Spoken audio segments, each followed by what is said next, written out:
صباح الخير.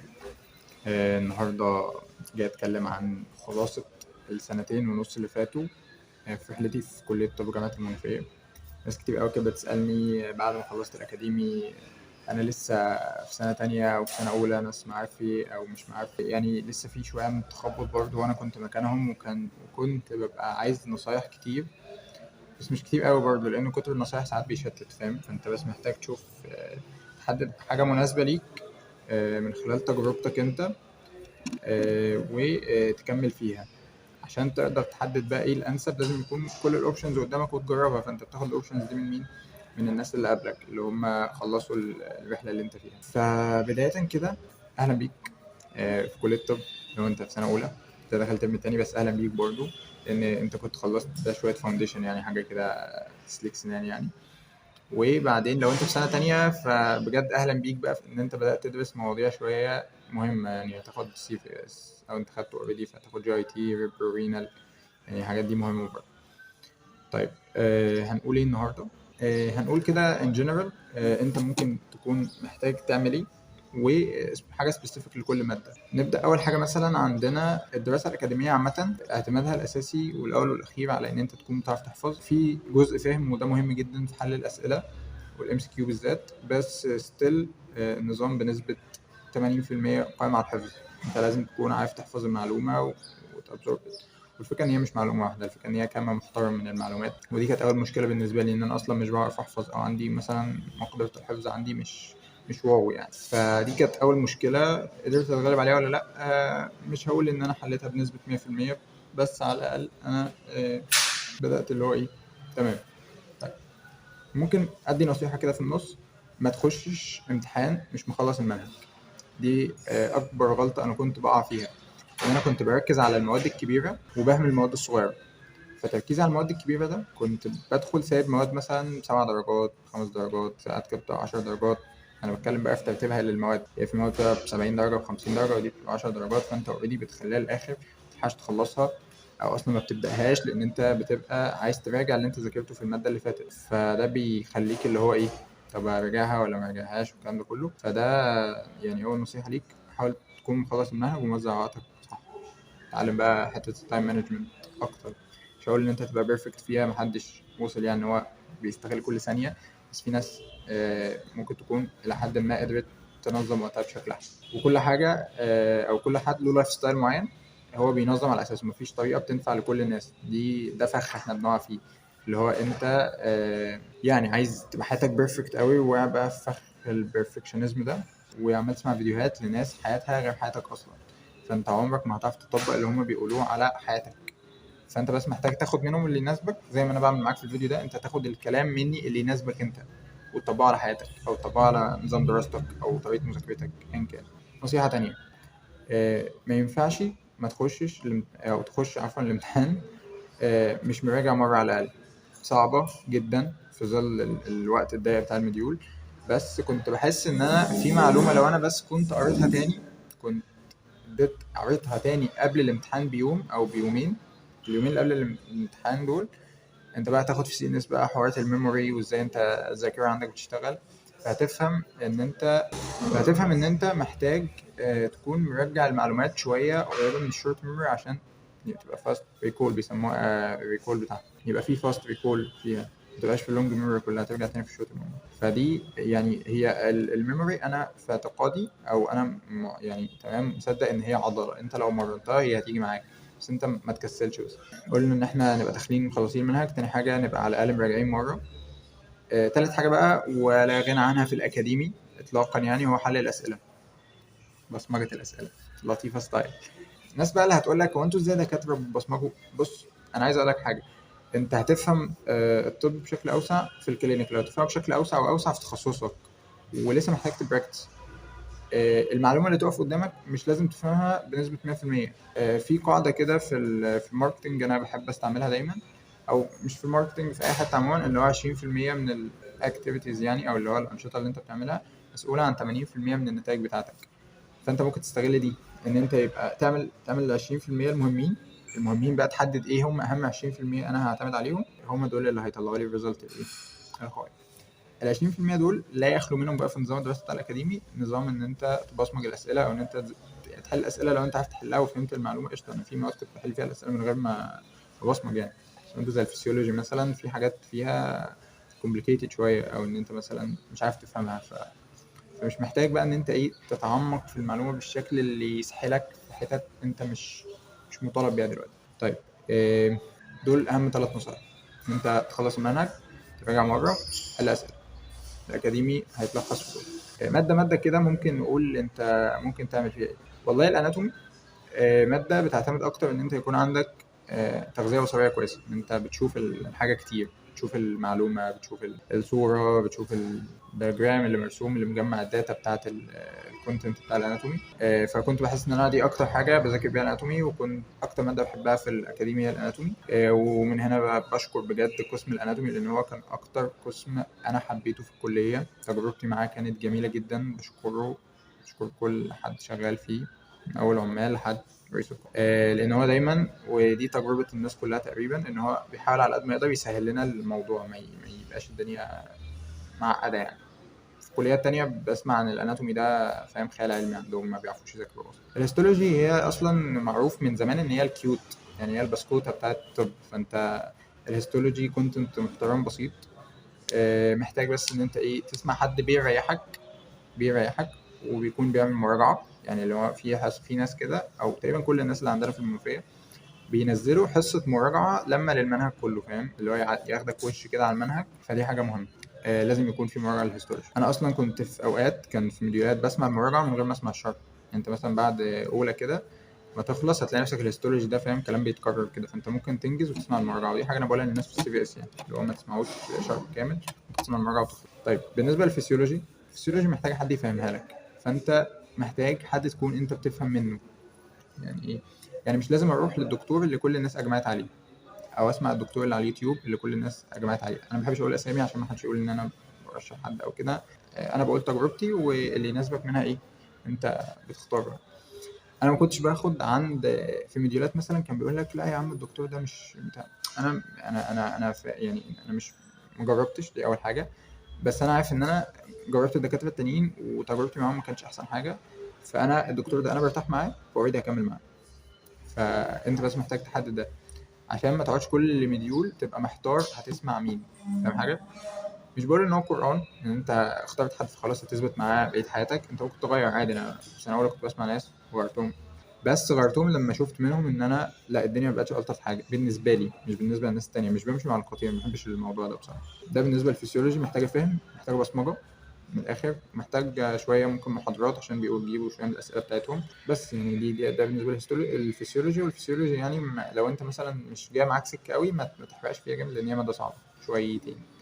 طيب البايوكيمستري دي كانت اعقد ماده بالنسبه لي، انا ما كنتش بحب اذاكرها، عندي مشكله معاها من سنه اولى، ما بفهمهاش. جربت فيها كل الدكاتره، فاوريدي انا ما بتكلمش عنها. يعني اللي بيطلب مني نصيحتي بقول له لا، اسمع نصيحه حد تاني يكون هو اصلا بيذاكر الماده دي، لان انا ما كنتش بذاكرها. انا كنت على قد ما بقدر اللي هو باخد المعلومات الاهم وخلاص واخلع يعني. طيب بالنسبه للباثولوجي، دي بقى اللي هو يعني بتحس ان انت جروس بيكتشر، مايكروسكوبيك، تيولوجي، كلينيكال بيكتشر، بتحس شويه ان هي ريليتد للطب قوي.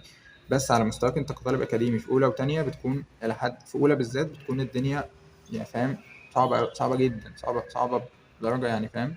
وهي الباثولوجي عامه، انا سالت الدكاتره في الموضوع ده قالوا لي هي ماده صعبه، هي ماده تقيله، انت محتاج تبذل فيها مجهود، ومحتاج برضو يعني مش هقولك بقى ان انت تبصمجها، لان هي ما بتتبصمجش قوي فاهم. في العملي انا بعمل زيتون بصمجه للشرايح، اللي هو برسم لكم تنانين في الحاجات دي وتشوفوها على سبورت. بيجيب، بس ده في العملي بس. لكن كنظري بقى وان انت تحل اسئله مش، ما ينفعش تعتمد على البصمجه بشكل اساسي، لازم تكون فاهم. ونرجع للنقطه الثانيه او النقطه الاولانيه عفوا، ان انت تروح لحد بيفهمك، بيشرح لك بشكل انت بتفهم منه كويس. انا جربت ناس في اولى الترم الاول، وجربت ناس في اولى الترم الثاني، وجربت ناس في تانية ترم اول وترم تاني. تصدق ان انا جربت يعني كل ترم كنت بغير دكتور فاهم.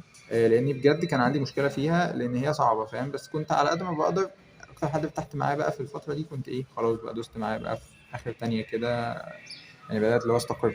طيب بالنسبه للفارماكولوجي، بالنسبة لي أو بالنسبة للمنوفية عموما أو بالنسبة للنظام الجديد، هي مادة اوفر ريتد قوي على درجاتها. يعني هي درجاتها بتكون أصغر، صغيرة جدا، يعني لا تستدعي خالص إن أنا أذاكرها. فالفارما كنت بذاكر أهم عيلتين من الأدوية فيها. في أولى ذاكرتها بصراحة لأن هي كان عليها درجات، لكن في تانية بدأت اللي هو إيه، أركنها شوية، أفهم بس المهم فيها، أحضر مثلا سيكشن أركز فيه بتاع. كنت واخد الأمور ببساطة خالص وما كانش فيها معايا درجات قوي. على قد ما انا كنت يعني ايه بحاول اللي هو ايه الكليه ما تبقاش مكان بائس، فكنت بحاول على قد ما اقدر ان انا اظبط ده يعني. فما كنتش مثلا، مش هتلاقيني الطالب النيرد اللي هيطلع يقول لك يعني اجمد طريقه مذاكره ان انت تجيب 100%. انا مش هقول لك ان انت تجيب 100% ازاي، انا بحكي تجربتي وخلاص. وتجربتي على فكره كانت مثمره، ان هي خلتني في زون جيد جدا امتياز. يعني انا كنت جيد جدا، كنت في رينج ال 85، بطلع بنزل 2% فوق 2% تحت، على حسب المديولات وعلى حسب انا وضعي ايه وصحتي عامله ايه وظروفي عامله ايه في وقت المديول وكده. طيب بالنسبه لماده الفارما، فهو انت برضه هتسمع اللي يريحك. يعني في ناس، انا ما كنتش بصراحه بسمع يوتيوب خالص خالص، ما سمعتش يوتيوب خالص، ودي حاجه الناس تستغربها. يا عم ده انت عندك وحش في الفسيولوجي، ده انت عندك كينج الفارما. انا مقدر ليهم جدا، ويعني بجد الناس دي انا لما بشوف لها فيديوهات في النص كده او بسمع لها مثلا حته انا مش فاهمها، بحس اللي هو ايه الجمدان ده، ايه العظمه دي، بس كوقت انا ما بقدرش الاحق على كم الساعات ده. فدي حاجه مناسباني ومناسبه معايا جدا. ناس كتير بحس ان هي شبهي، ناس كتير قوي بحس ان هي يعني عندها القدره ان هي تجيب الوقت ان هي تذاكر مع الناس دي.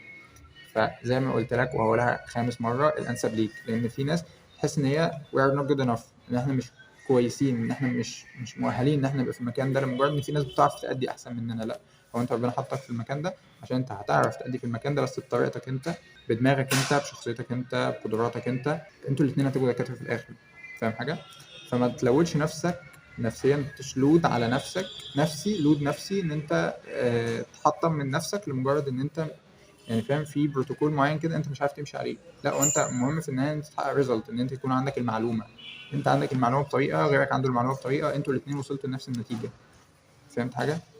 بس تكمله بقى للمواد المايكرو، هي اولى ترم اول بس، اللي هي فاونديشن 4 دي. يعني بصراحه انا شايف ان هي المفروض يتغير مكانها، لان هي بلك كبير قوي على طالب لسه في اولى، لسه اصلا ما عندوش ترمينولوجي محترم، لسه ما عندوش فكره محترمه عن امراض كتير. فانت بتديله بكتيريا وبتروح تديله كميه امراض في كذا سيستم هي بتعملها. فهو مش هيعرف يفهم اصلا. هو اصلا بتقول له انها بتعمل مننجايتس، هو مش فاهم يعني ايه مننجايتس اصلا. لسه بقى انت هتروح تفهمه من الجيز والحاجات دي كلها. طب ما تبدا له فاهم حتى متاخره شويه، بحيث ان هو يكون داس فاهم عارف اكتر. وبحس ان هي بالك محترم، يعني بكتيريولوجي، فيرولوجي. انا بصراحه الماده دي كانت عامله لي ازمه يعني، والحمد لله ان انا عديت من الامتحان بتاعها. يعني ما بحبش اقول، بس انا كنت داخل بالانترو والبكتيريولوجي بس. الفيرولوجي ده كنت قاري كده فيروس الهيباتيتس عشان كان مهم بس كده، ويعني عديت فيها بسكور. مش هقول ان هو كويس، بس الحمد لله ان انا عديت. يعني دي حاجه انا بحمد ربنا عليها. البارا، مش هتحس بيها غير في الجي اي تي، وهي محتاجه بس ان انت تسيستمها. انا كنت بحب قوي اذاكر البارا باللايف سايكل، افهم اللايف سايكل الاول، اخش كده على البارا، نفكك بقى من ان هي فين وايه اهم المناطق اللي هي فيها ومش عارف ايه الكلام ده كله. ما تعرفش تحفظ، ارسم اللايف سايكل بتاعتها. الناس بقى بتوع طب يفهموا حته اللايف سايكل، انا بكلم طلبه الطب اصلا، بحسب الفيديو يعني الحتة. طيب ارسم اللايف سايكل، وفي اللايف سايكل دي انت طلع المعلومات كده باسهم. واكتب في النص كده مثلا ايه 3 4 امراض بيعملها، وكلمتين تحت كده التريتمنت بتاعها. دي بحس ان هي اهم المعلومات، الا لو الدكتور بتاع الماده اللي بيشرح مأكد عن حاجه تانية. تمام. يعني انا كنت بحس دايما اسئله البارا ديفينيتيف هوست، انترميديت هوست، تريتمنت، ودايجنوزس بس. فاهم؟ وايه هي الكلينيكال بيكتشر بتاعتها، الحاجه اللي انت بتشوفها، الحاجه المميزه مثلا. دي كانت بالنسبه لبارا. ويعني كانت في الجي اي تي بصراحه مش عايز اقول، بس انت لو محتاج كورس خد، مش محتاج تمام. الكورسات مش عيب. بحس ان في ناس، يعني دي حصلت معايا مثلا، الناس كانت بتصدر لي ان انت بتاخد كورسات، انت بتضيع وقتك، انت بتضيع فلوسك. يا باشا انا محتاج الكورس ده، انا محتاج افهم، انا عايز اوصل للمعلومه، بس انا محتاج هوصل لها بطريقه تناسبني مش تناسبك انت. فما تحاولش اي حد حواليك يقول كلمه، الكلمه دي تاخدك في حته ان انت محتاج تغير من بروتوكولك وطريقتك وكده. زي ما قلت الانسب ليك اعمله، وفكك من اي حد. يعني المهم في النهايه ان انت تحقق ريزلت. يعني برضه ممكن يكون حاجه انت شايف ان هي صح، بس مش محقق معاك ريزلت. فدي حاجه انت مثلا، لا احنا كده في مشكله عندنا، احنا محتاجين نشوف الدنيا فين ونحاول نصلحها. حاولت الفيديو ما يبقاش طويل، ربع ساعه يعني، حاجه خفيفه خالص كده. طيب انا الريزلت بتاعتي كانت ايه؟ عشان الناس ممكن تقول لي طب انا لو عملت نصيحتك هوصل لفين؟ انت يعني مش تبقى زي عمرك، مستحيل يعني. مش اللي هو بتكبر، لا، انت ليك تجربتك وانا ليا تجربتي، فاهم؟ يعني انا انا في حته وانت في حته، انا بفهم بدماغي وانت بتفهم بدماغك. بس انا بس بقول عشان لو حد مثلا في حته هو مش ظابطه معاه ممكن يستفاد مني يعني. ولو حد عنده اي سؤال يبعت لي على البرايفت، انا موجود، واحنا في الكليه مع بعض. اي حد عنده سؤال انا موجود يعني. وبالتوفيق يا شباب. اهم حاجه بصراحه واللي انا اتعلمتها في خلال سنتين ونص دي، ان انا عشان قصرت جلدت نفسي بزياده، او جلدت نفسي عموما يعني. يعني انت مثلا الليفل بتاع النفسيه بتاعك هنا مثلا، فانت مثلا قصرت شويه، فانت متضايق سيكا، لو رحت جلدت ذاتك هتلاقيها، فاهم كده؟